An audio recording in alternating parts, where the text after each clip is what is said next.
Време е за урбани вести на Прва Скопска. Добро дојдовте. Во продолжение следуваат насловите за денеска. Останете со нас. Социјалната патролна служба на општина Ѓорче Петров на терен во потрага по социјално загрозени лица. Се подготвува теренот за новиот булевар Керамидница аеродром. Атрактивната джампинг джет фонтана конечно ќе проработи во текот на летото. За возачите кои не пропуштаат пешаци, постојат големи казни. Општина Ѓорче Петров е единствената општина во Македонија која има своја патролна социјална служба. Колешката Елизабета Дамјановска-Спасеновска во придружба на социјалната служба го посети семејството на самохранниот татко Ајнур Симоновски, на кого покрај помошта од хуманите граѓани, потребна му е и помошта на социјалните работници кои патролираат во обидот да го оствари своето право за добивање на додаток за трето дете. Александра, Кристина и Андријана се дел од социјалната патролна служба на општина Ѓорче Петров, единствена во државава, која секојдневно посетува семејства кои се наоѓаат во социјален ризик, со цел да им помогне во сложените процедури за добивање финансиска помош и вадење лични документи. Патролната служба функционира 2 години, а психологот и двете социјални работнички волонтерски им помагаат на најзагрозените. Нивната задача е да ги детектираат ранливите категории на граѓани, а потоа и да направат лична проценка за помошта која им е потребна. И нашата специфична задача се состои во ревизија и ажурирање на веќе постоечките списоци на социјално загрозени лица и нивна категоризација, значи согласно категоријата на која што и припаѓаат подгрупата, значи дали се тоа лица со посебни потреби, еднородителски семејства, бездомници, лица со нарушено психофизичко здравје или лица без комплетна лична документација. Понатаму, значи, мапирање и идентификување на нови случаи секако е дел од нашата работа и во фокусот на нашата работа, значи, асистирање на семејствата со административни потешкоти, прибавување на документи и психосоцијална помош, како и, значи, изработка на еден регистар, кој што, односно, лесно пристаплива датабаза, која што ќе содржи постојано проверливи информации за напредокот на овие семејства, значи како напредуваат согласно помошта која што им е пружена од страна на општина Ѓорче Петров во соработка со останатите организации и институции. Како што не информираше Катерина Копевска, социјалната служба е во постојана комуникација со градинките, училиштата, полициската станица, амбулантата и старскиот дом во Ѓорче Петров, со цел полесно лоцирање на загрозените лица. Податоците кои ги добиваме за новите случаи на територијата на општина Ѓорче Петров ги прибавуваме самостојно со одење на терен.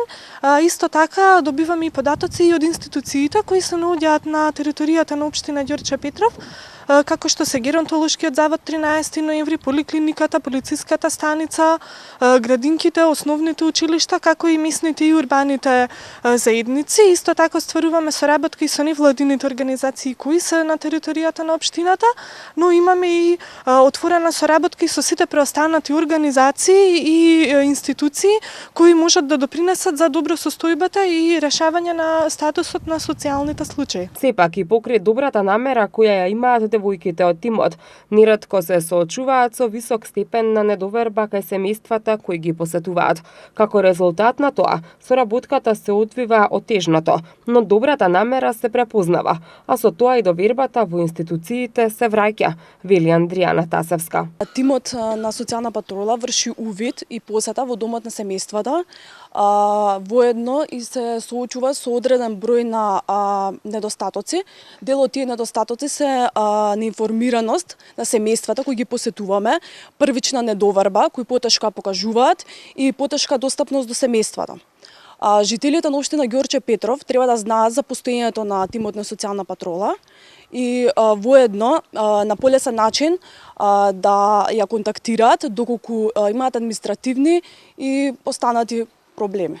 Велите недоверба. На кој начин ги убедувате семејството дека треба да имаат доверба во овој тип? Па со нашиот пристап, како што му пристапуваме, значи со увидот кој што го вршиме во нивните домови, тие стекнуваат еден вид на доверба и со нашата теренска работа, со увидот кој што го правиме во нивните домови, полека значи почнуваат да не запознаваат и да им влемаме огромен вид на доверба. Екипата на Прва Скопска, заедно со социјалната служба, денеска беше во посета на семејството на Ајнур Симоновски, кој е самохран татко на 5 деца, откако неговата сопруга пред точно 6 месеци починала веднаш по породувањето. Ајнур е работоспособен, но живее само со социјална помош. Вели дека општината досега му помогнала со храна и облека, но би работел било што за да го прехрани семејството и да излезе од списокот на социјално загрозени семејства. Самохран родител со 5 дечиња. Едното е во згрижувачко ради ситуација ми почина сопругава, па да ти кажам денес точно 6 месеци прави. Ви помага и општината, гледам дека денеска се кај вас. Да ни помогна, значи 2018 со храна пакети, значи свано даваше. И оваа година со јакни ни помогна за дечињава, али ладно и така. Ние сме благодарни за тоа. Али не се живее само и од тоа, нели? Треба и државата да гледаме од се по-увидливо, зашто видите, јас сум сам со 5 дечиња. А сега во мајке го земам и детево малово, иако се виновни, значи за смртта на сопругова, ама никој никаде не реагирал. Тоа е вистината. Так, што се случи со сопругата? Па ништо, се она беше здрава, добра, све беше. Идев таму на посета, се гледавме, доле се снимнуваше све. 21.7.2018, кога требаше да ја пушта да си дојде дома, отидов да си ја земам женава со синов, бев и детево. Докторот ме вика таму, у кома женава, 50 минути, ја елиминира, ја враќа, мозокот толку не работеше и така. Раководителката на секторот за социјална заштита Данча Василевска ги охрабри граѓаните на кои им е потребна помош да се обратат во општината. Оваа патролна служба е составена од тројца социјални работници кои што патрулираат на терен и ги разрешуваат социјалните проблеми на социјално загрозените лица. Ваква служба постои единствено во општина Ѓорче Петров во цела Македонија и ќе продолжи да функционира и во наредниот период. Апелираме до сите граѓани на општина Ѓорче Петров кои што имаат социјални проблеми да се обратат до патролната служба на општина Ѓорче Петров за да можат да си ги решат нивните социјални проблеми. Од општина Ѓорче Петров велат дека по разговор со граѓаните и невладините организации е констатирано дека со функционирањето на ваквата служба значително е намалена сиромаштијата. На 200 семејства од социјален ризик изминатиот период им било помогнато со храна, облека и еднократна парична помош. Според најавите, оваа пролет треба да почнат градежните работи за булеварот кој ќе поминува низ населбата Керамидница и ќе се поврзи со општина Аеродром. Повеќе од 30% од трасата на која треба да поминува новиот булевар во делот на Скопско сајмиште е веќе расчистено. Градежните активности за булеварот кој ќе поминува низ населбата Керамидница и ќе се поврзе со Аеродром ќе почнат оваа пролет. Повеќе од 30% од трасата на која треба да поминува новиот булевар во делот на Скопско сајмиште е веќе расчистено. За изградбата на новиот коридор ќе бидат урнати 180 објекти низ Керамидница. Проектот предвидува и изградба на нов мост преку Вардар кој ќе ги поврзе општините Аеродром, Газибаба и Центар. Мостот ќе биде со должина од 120 метри и ќе се изгради во близина на хотелот Русија и ќе ги поврзе булеварот Асном во населба Аеродром со булеварот низ населба Керамидница. Исто така, новиот булевар во градот задолжително ќе биде проследен со нови автобуски линии на јавниот градски превоз.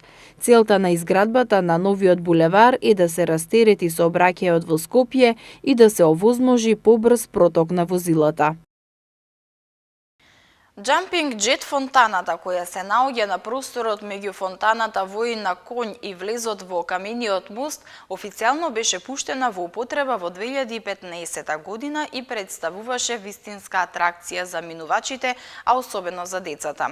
Но за жал, таа денеска е неупотреблива и на некои места е оштетена.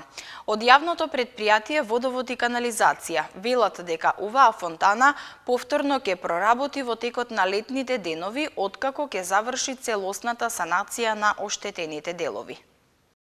Една од поатрактивните фонтани во главниот град е фонтаната Jumping Jet, која се наоѓа на просторот меѓу фонтаната Воин на конј и влезот кон камениот мост. Оваа фонтана официјално беше пуштена во употреба во 2015 година и представуваше вистинска атракција, особено за децата.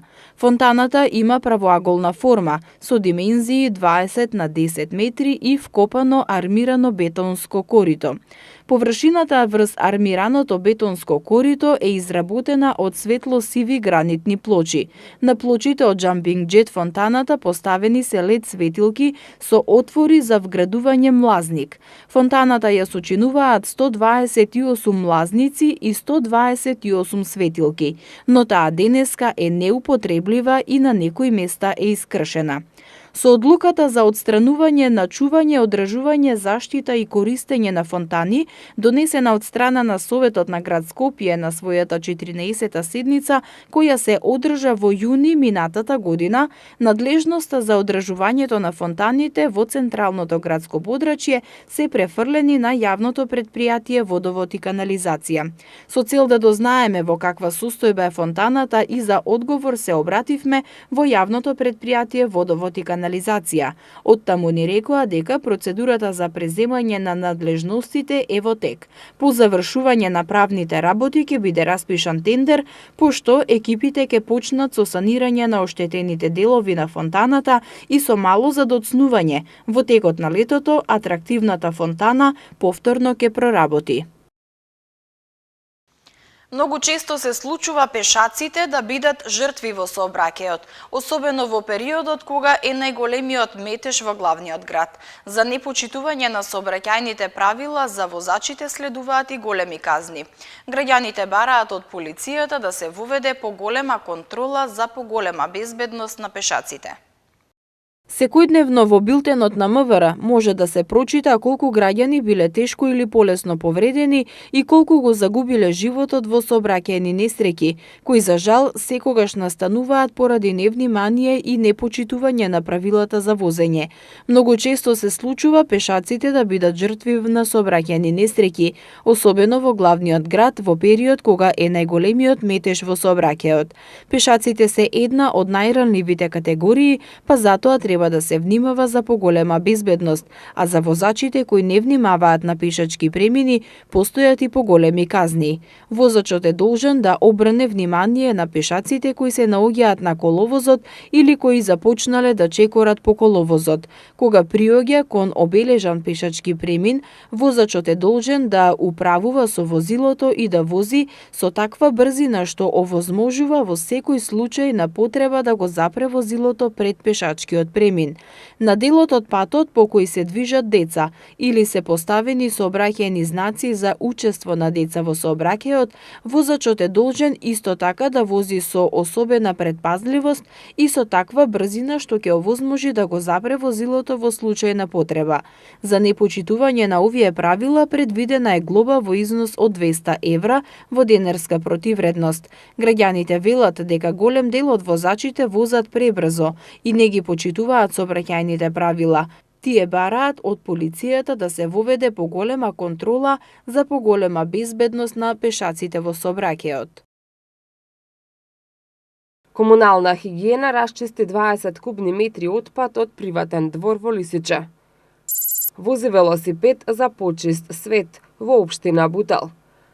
Распишан конкурс за доделување на државната награда Мајка Тереза. Граѓаните да не палат оган на отворено, апелираат од јавното предпријатие Паркови и зеленило. Екипи на јавното предпријатие Комунална хигиена расчистија 20 кубни метри отпад, лоциран во приватен двор во скопската населба Лисиче. Како што информираат оттаму, активностите ќе продолжат и во текот на предстојните неколку дена, се додека локацијата не биде целосно исчистена. Во рамките на координираните активности со Инспекторатот на град Скопје, екипите на јавното предпријатие Комунална хигиена Скопје во текот на вчерашниот ден започнаа акција за чистење огромно количество отпад, лоциран во приватен двор на улицата Блажо Орландиќ во скопската населба Лисиче.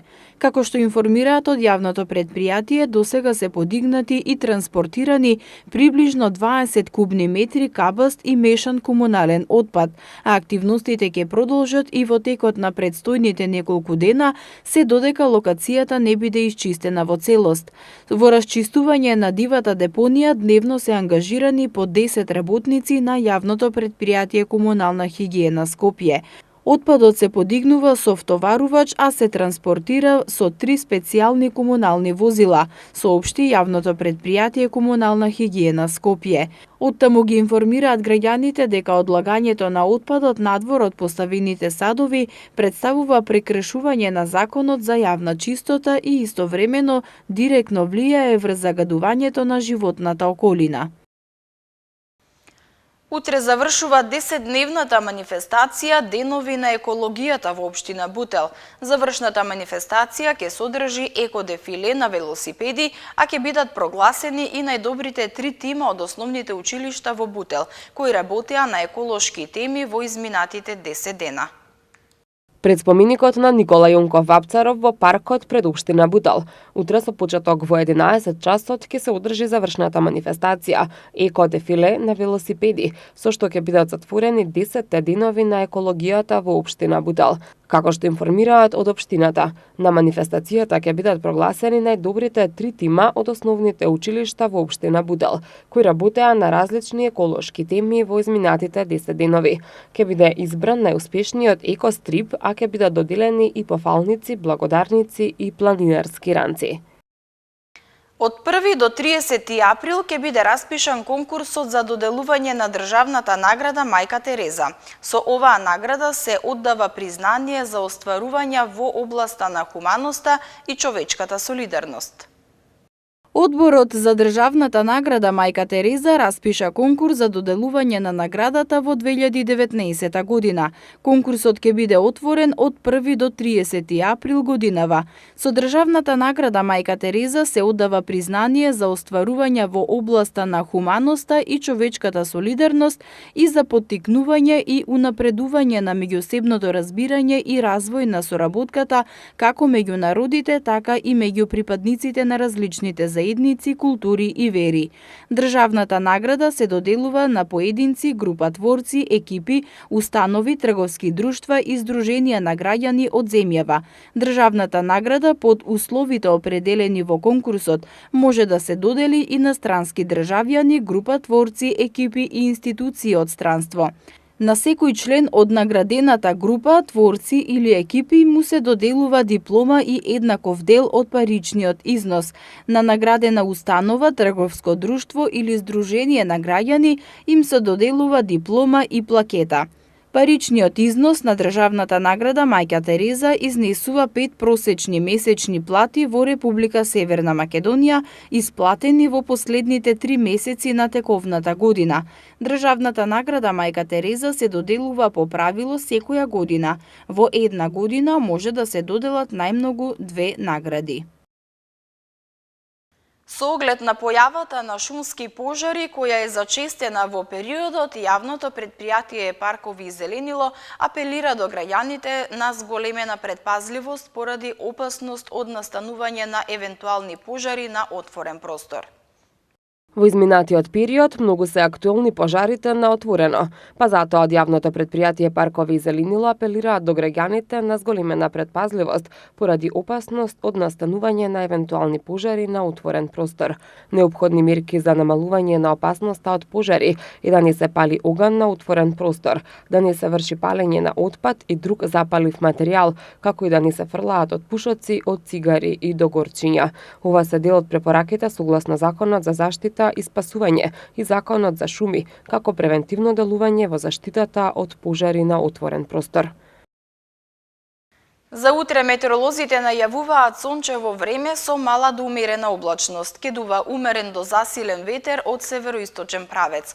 Во Скопје слично време со мала до умерена облачност. Во следните денови ќе преовладува сончево време со мала до умерена облачност. Зголемување на облачноста со локален дожд се очекува од вторник попладне. Денеска имавме температура до 17 степени, а за утре се очекува да достигне до 18 степен. В недела температурата ќе се движи од 2 до 20 степени, понеделник од 4 до 21 и во вторник од 6 до 19 степени. Со временската прогноза, почитувани гледачи, го завршуваме и ова издание на Урбаните вести. Ви благодарам што бевте со нас. Повеќе наслови можете да прочитате на нашата веб страна mtm.mk и на социјалните мрежи Facebook и Twitter. Довидување.